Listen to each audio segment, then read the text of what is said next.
Hello guys, welcome back once again. Jagrat this side. So in the previous session, we saw interesting problems regarding the string, and that interesting problem was like occurrences of characters, and then we saw the unique occurrences of character, and then multiple occurrences of characters.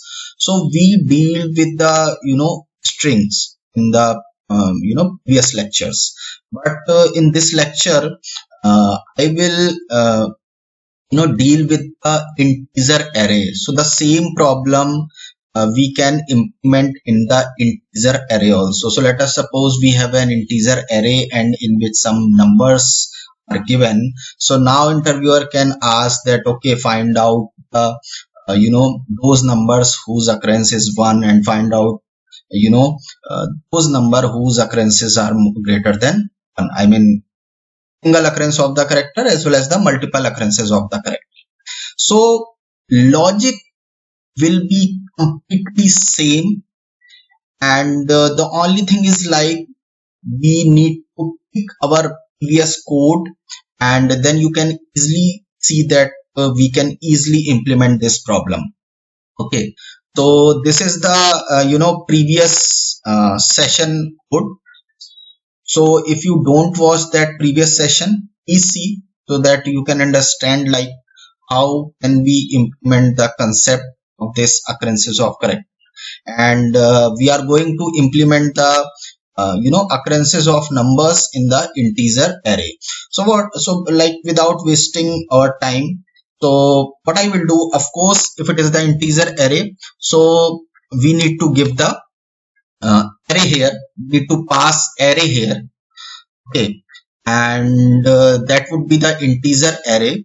And then what I will do, I will copy this code and then tweak this code here to see like how can we reflect or how can we implement all these codes here. Okay, so let me firstly check. That's fine. Okay, now I'm going to close this. So now this is our previous session code. We need to tweak our code and implement new code according to our this problem. Okay, so of course if it is the integer array, there is no need for this line because we don't have the string or character array here, so we just deleted this line. And when I told you the concept of HashMap, I told you that we have a key and value here. So here the keys are itself integers, so instead of character we will change it to the integer. That's it. And the occurrences, of course, we will store it in the integer, so this is fine, no problem for that. Now one by one integer will come. So here we can say one by one we will apply the loop. Okay, now from this array one by one integers will come. So here what we will do, we will put here, and because this is of the integer type, so I will put here as integer. That's it. So this is only the change that we need to do. Okay, now as of now I am going to comment this line so that we firstly like find out the every occurrence of character, then we will impose this line to see the multiple occurrences and then unique occurrences.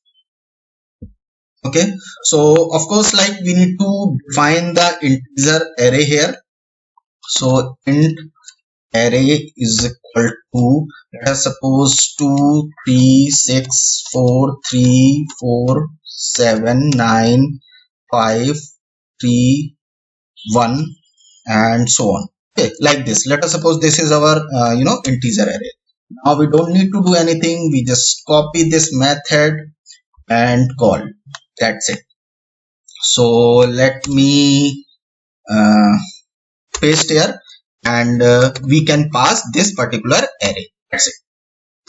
Okay, so firstly let me run this program and let's see whether it is working fine or not. Okay, so we run this program and let me check. So guys, you can see that 2 is occurrences how much time? So 2 is occurrences 2 times. So this is the first and this is the second. Okay. 3 is also occurrences 2 times, and 4 is also occurrences 2 times. Then 1 is occurrences 1 time, and 5, 6, 7, 9 occurrences 1 time. So the output is working perfectly fine. Okay. So you guys can see that we take our code or previous code and change it from the character to integer, and rest everything is same. So now you can see the importance of hash map. With the help of one concept, we can solve different varieties of problems. Okay. So now again the same thing, if you want to know the those integers only whose occurrences is 1, so we will implement this condition. We will apply like equal to 1, and then the answer should be 15679. So let's run this program, and you can see that the answer is 15679 because their occurrences are 111. That's it. And if you want to uh, uh, if you want to know those integers whose occurrences more than once, and you need to change this code like this and then run this code, and you can find out your expected output, that is 2, 3 and 4, because these are occurrences more than one time. So that's all for this session, and I hope this will help you guys to understand the concept of hash map, as well as this coding problem like occurrence of the either numbers or either the characters in the string or an integer. That's all for this session. See you in the next session. Thank you. Bye.